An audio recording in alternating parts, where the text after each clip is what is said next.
Welcome to the release highlights for SAP Business One 9.2.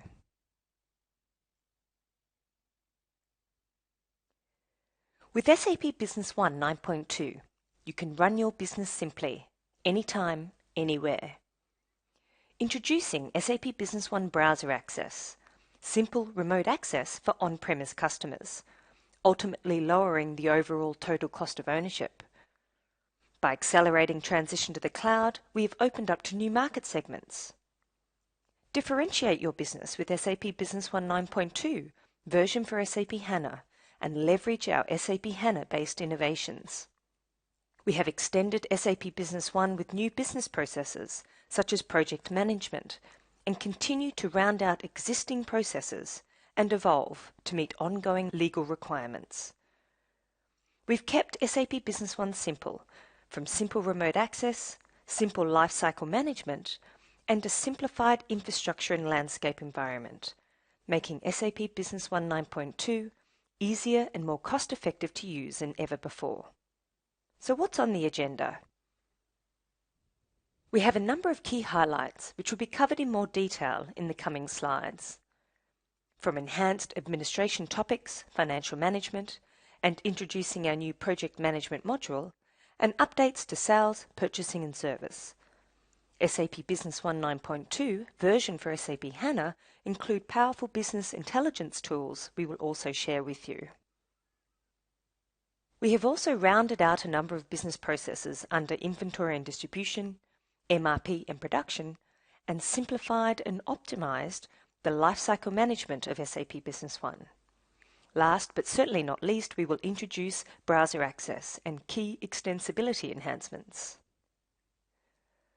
So let's look at these topics in more detail, starting with administration. We have extended a number of field lengths to 50 characters, including item number, business partner catalog number, resource number, manufacturing catalog number, and the user code. And whilst this may seem like a simple update, it provides greater flexibility to define various items of the same product distinguished by different attributes, such as size, color, height, or width. It supports a greater range of naming conventions to meet different business or industry needs. The Electronic Document Framework. With the Electronic Document Framework, you can now generate XML files for your transactions for integration purposes. It supports all accounts receivable transactions on the customer side, like quotations, sales orders, deliveries, or invoices.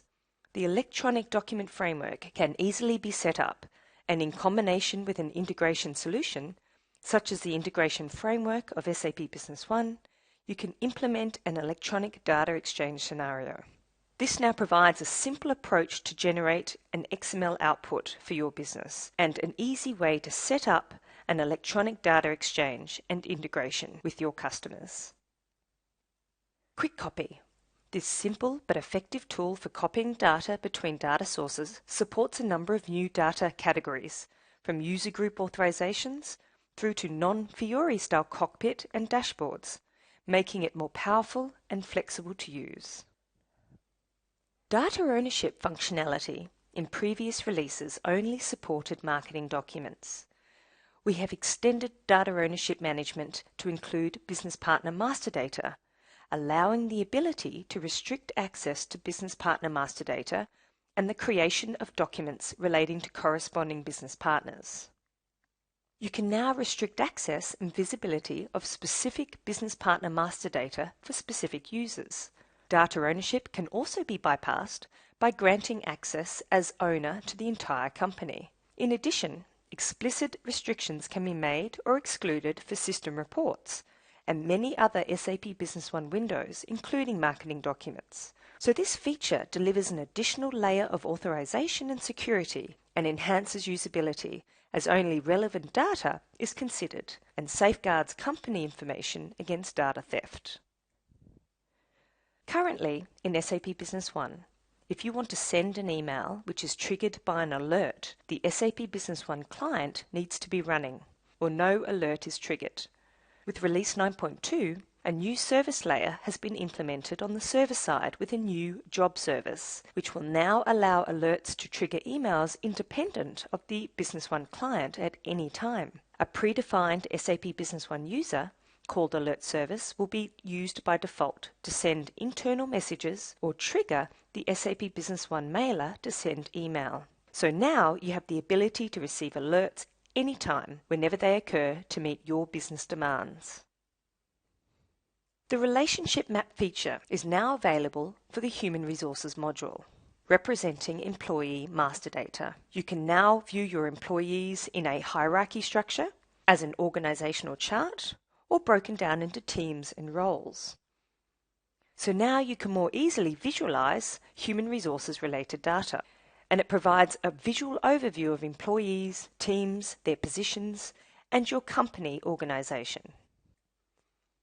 A number of other topics under administration include, for example, the update to the approval procedure process. Sometimes a document that has already been approved needs to be updated.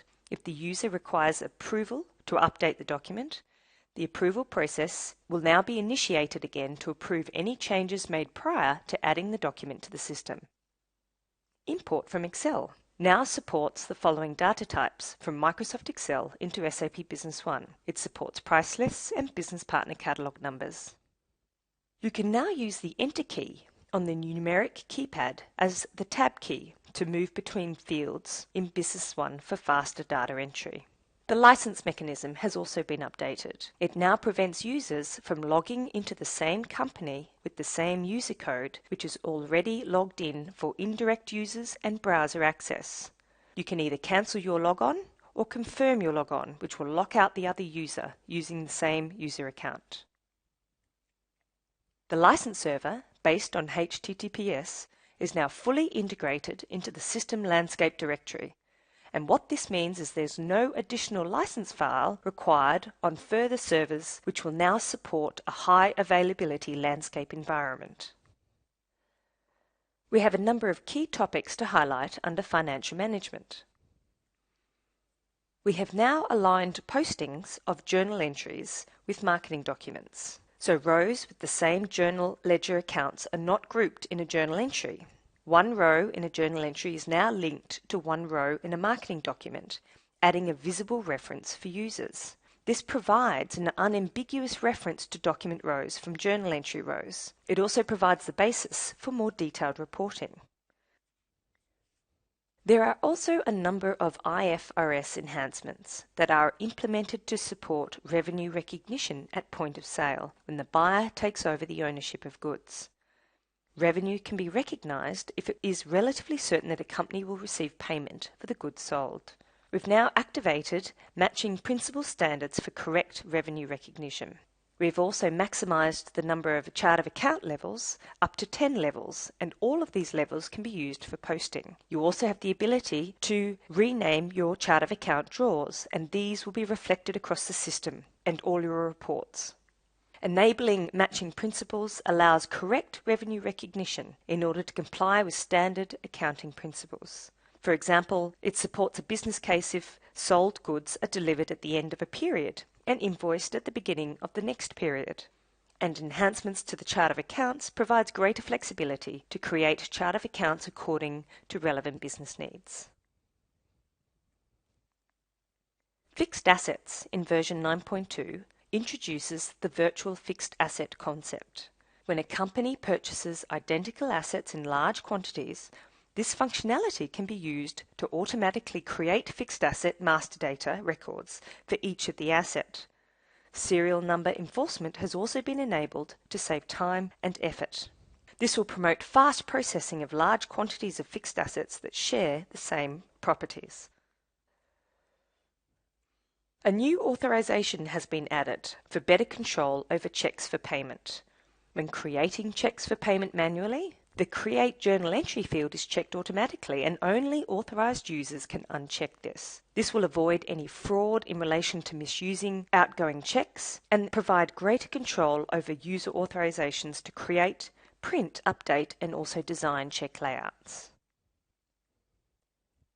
Several other topics under financial management include third-party checks. You can now select an endorsable third-party check as an outgoing payment, as a payment means instead of endorsing the check by creating a manual journal entry.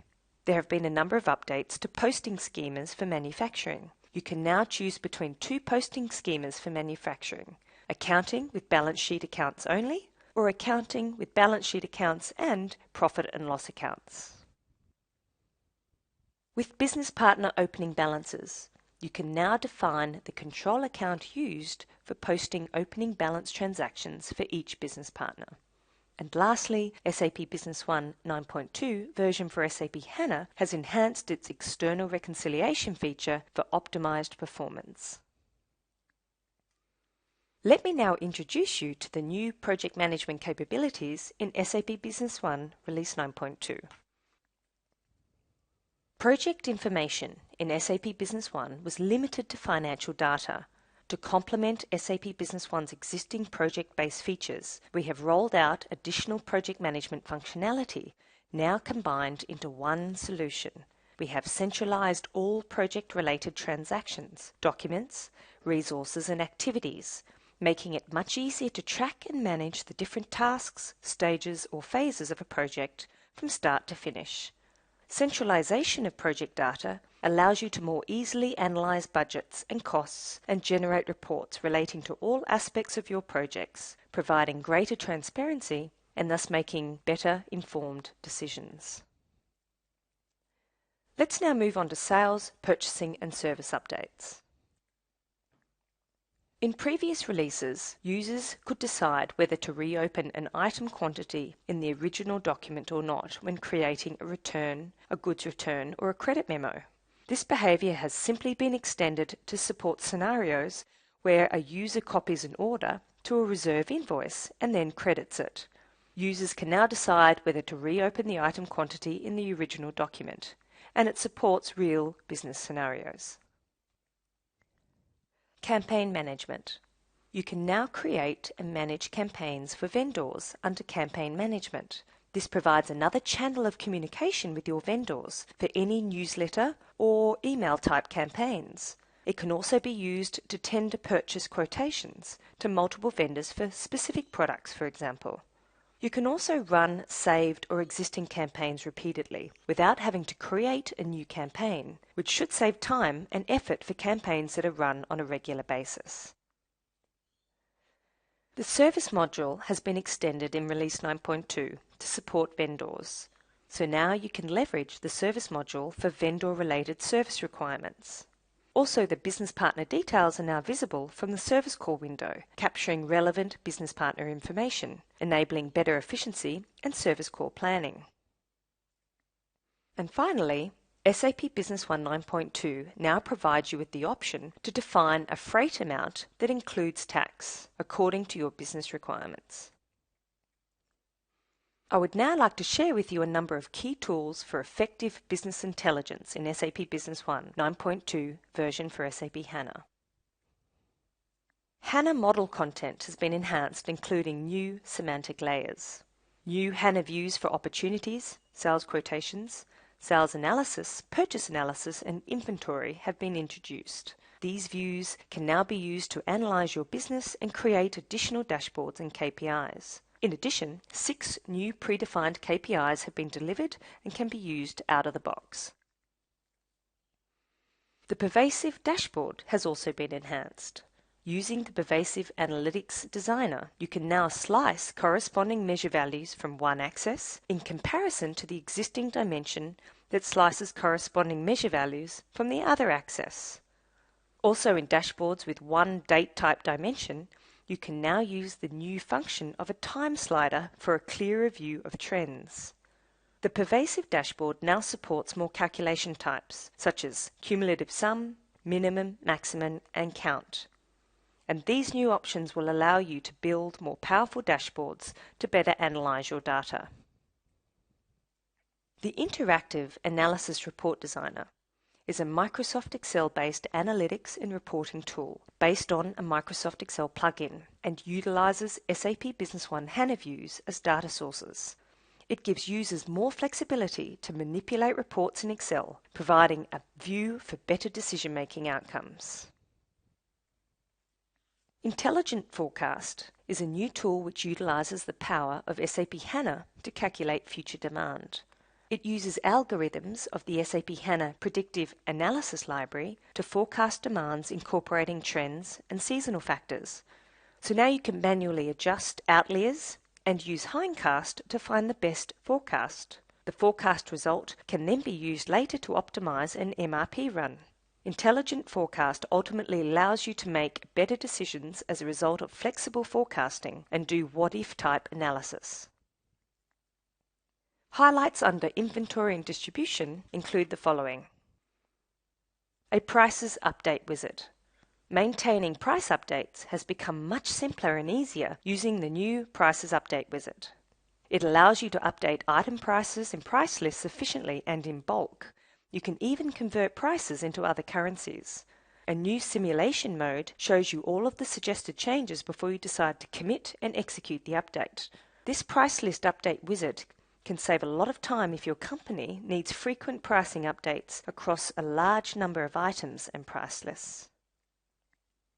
Bin locations can now be restricted to contain certain units of measure only.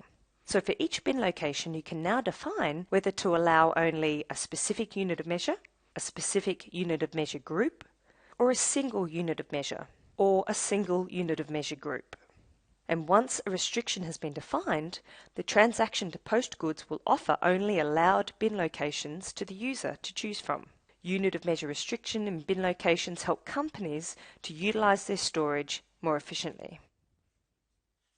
The enhanced Pick and Pack Manager in version 9.2 is a one-stop shop for handling production orders in a basic production environment. The new selection criteria allows you to select only items or only resources or both in one transaction. In the Pick and Pack Manager itself, we can now issue individual rows for production. This adds more flexibility in handling production requirements. Release 9.2 will no longer allow updates to prices for standard value items in the item master data. The only option to update an item cost is to use inventory revaluation. The reason behind this is to ensure an impeccable audit trail when it comes to revaluing standard items. It also promotes greater control and visibility when tracking inventory costs. Last but not least, inventory counting documents can now be previewed or printed before adding these documents to the system. And we've also made updates to inventory posting and inventory opening balances. For items managed by serial or batch valuation method, variances are now valued on a serial or batch level as opposed to bin or warehouse level. Let's now move on to our updates to the MRP and production modules. The Material Resource Planning module has been enhanced with a number of updates to the MRP wizard. Under the Items List Selection Criteria window, there is a new expanded selection criteria, enabling you to choose a preferred vendor and user-defined fields for items. You can also view more item details such as item master data variables that may impact the MRP run. This provides greater flexibility to be more specific with your item selection and easily manipulate master data variables to support your MRP scenario. You can then later easily revert back to the default variables at a later stage when rerunning a saved scenario. Forecasting in Release 9.2 allows you to create and maintain forecasts for items per warehouse. Forecasting items on a warehouse level enables you to select sales orders according to relevant warehouses, allowing greater control over your forecast demand.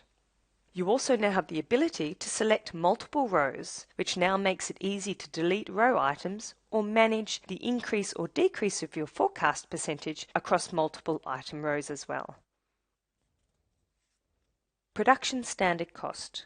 Key components of this enhancement include the introduction of resource functionality, enabling basic production capacity management, monitoring complete standard production costing, and analysis of real production variances, and simplification of bill of material management, providing greater flexibility with the use of production orders. We can now define a production standard cost in item master data. This can be used as budgeted cost, enabling cost comparisons between standard and actual costings, or for production variance analysis. The Bill of Materials window has two new columns where standard production cost and the total cost can be displayed. The second update to the production module in version 9.2 is the introduction of row-level dates. We can now define start and end dates for all components and resources in a production order. In earlier versions, it was only possible to define dates on the document header level, which meant that there was no option to earmark components and resources exactly on the date required. So all row-level dates have to be within the header-level dates. When changing the header-level start and end dates, there is an option to update all row-level dates according to this. And all dates are defined on the production order itself. There's no separate table. The resource capacity window can also be used to monitor resource and component consumption and availability. There are 4 different allocation methods: on start date, on end date, start date forwards, and end date backwards. And this will enable you to more easily plan allocation of item and/or resources for all your production requirements. Let's now highlight several lifecycle management and support features for SAP Business One 9.2. Simplification of the installation and upgrade process focused on the installation wizard and the upgrade wizard, which are now merged into one setup wizard. You can now easily use the setup wizard to perform both an installation and an upgrade easily. The structure of the SAP Business One product package has also been simplified. But please note that the demo databases that are available are only available in the installation package itself. The logging and tracing mechanism has also been changed to include a storage centralization and other unifications, in addition to new logging and tracing objects. Additional information is added to the Microsoft SQL Server trace to help identify SAP Business One operations that trigger respective transact SQL statements. Also, with logger settings, you can now enable full logging to record logged messages of all severities for the SAP Business One client. One single click is required to enable or disable full logging. You no longer need to restart the SAP Business One client after changing the logger settings. There have been a number of changes to HANA Server components and the Setup Wizard, which include file naming changes. You also have free selection of local addresses. So if you install SAP Business One server components on a Linux server with more than one network interface, you can decide which IP address to use. You can also use the hostname to register the components. In reconfiguration mode, you can use the setup script to configure an existing installation. Configurable settings include the database address, the database user, service port, and so on. In validation mode, a validation is performed upon the finish of an installation, upgrade, or reconfiguration, and you can also use the setup script to manually perform a validation and check if the SAP Business One components are working accordingly. The remote support platform protects your SAP Business One installation by monitoring customers' environments and providing automated and remote support. With the Remote Support Platform 3.2, we have delivered a new technical user to connect with the new SAP backend system. In order to communicate with SAP's new backend, a technical user with technical data transfer authorization must be configured in the Remote Support Platform. This new technical user enhances security as it is designed for data transfer only. It also minimizes maintenance effort as its password doesn't need to be changed as often, and it is also currently free of charge. Partners can now use the Remote Support Platform Studio to develop support tasks, deliver tasks to customers, and manage tasks for different customer installations. In the Remote Support Platform Studio 3.2, partners are now able to manage customer landscapes remotely, including distribution of tasks, and adjust the schedule of SAP tasks based on their customers' needs. These features were formerly available through the Remote Support Platform Remote Console application, which will be retired. So partners now have control over their partner and SAP tasks for their customers in one single place, the RSP Studio, which will ultimately promote reduced maintenance downtime. The Remote Support Platform 3.2 has synchronized its landscape with the System Landscape directory, resulting in a much simpler configuration and setup process. So any landscape changes performed in the System Landscape directory at a customer site are automatically replicated to the Remote Support Platform. Configuration and setup is now much easier, and there's no disruption of Remote Support Platform results in the event of any landscape changes, for example, if you're exchanging your database server or there's a password change.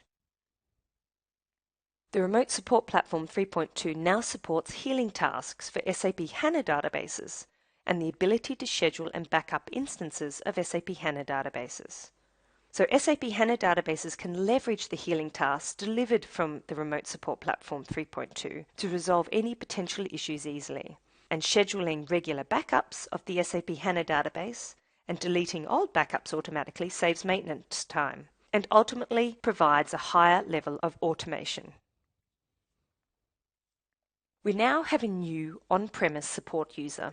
The on-premise support user, a function already available for SAP Business One Cloud, is a predefined user in SAP Business One, which gives you the ability for partners to access the customer system without needing an additional license. The support user can only be used when the Remote Support Platform is activated and a system status report has been uploaded within the last 7 days. The support users guarantee no disruption of business for customers as no regular user is forced to log out. Finally, we are going to take a look at several platform and extensibility topics for Release 9.2. Browser Access offers simple remote access for on-premise customers, ultimately lowering the overall total cost of ownership with no need for a remote desktop connection and corresponding license for most users. No client upgrades means simpler lifecycle management with minimized ecosystem effort. You can securely access SAP Business One from any location with a compatible browser. Instead of using the existing remote access via a remote desktop service or Citrix, browser access is only accessible through a web browser and leverages the Browser Access Dispatcher to start an SAP Business One client session in Web UI Server mode, using specific start parameters for the SAP Business One client. This will display the SAP Business One user interface not through the underlying operating system but through a web interface engine, which will render the user interface in HTML5 format to be consumed by supported web browsers. Updates to user-defined fields and system tables. When adding a user-defined field to an SAP Business One table, you can now link it to a system table, which allows you to create new and flexible business scenarios. So there's no additional need to fill the user-defined field manually or retrieve it from existing master data and have to keep it in sync. Now with direct access to the system object, the data is consistent and its integrity is maintained as there is only one single source of the truth for this user-defined field. Several additional enhancements to user-defined tables, objects and fields include, for example, the increase of user-defined table and user-defined field lengths. For user-defined objects, form size settings are stored, so when forms are resized and or moved, the system will remember these settings upon the next login. With user-defined tables, the user-defined tables setup window has provided a new object type. No object with auto-increment has been added in the drop-down list of the object type field. When you apply this type, the application creates a user-defined table with two fields, code and name. The code field is auto-increasing, therefore there's no need for manual input by the user. We now have the use of the modal form feature in the UI API. Also, performance has been improved for loading data in grids for data tables. In the UI API, a new optional filter type of item is added. If used, this filter will ensure that only events from the whitelisted items that also match the event types and form filters will be passed through the SDK. In addition, new DI API functions related to the resources module are now available. We've highlighted some of the key features of SAP Business One Release 9.2, giving you the power to run your business simply, anytime, anywhere. So check out SAP Business One 9.2 today.